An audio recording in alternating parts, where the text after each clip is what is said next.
If you want to get iPhone keyboard on your Redmi 14C, first of all, start by opening the Google Play Store.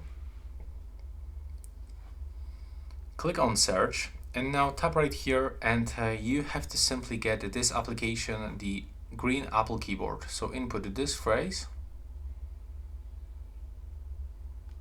You can go for Apple keyboard, and here we have to select this one. So download this application, then simply open it and click to enable in settings.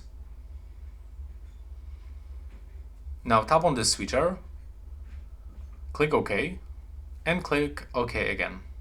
Then go back, tap to switch input methods, select green Apple keyboard, click OK, and tap finished. Now we can also change the keyboard theme if you want, so we can get dark, light, blue, whatever. And right now when we open this, as you can see, that's how it looks, and that's how you can get Apple keyboard on your iPhone. I mean on your Redmi 14C. So that will be all, and thanks for watching.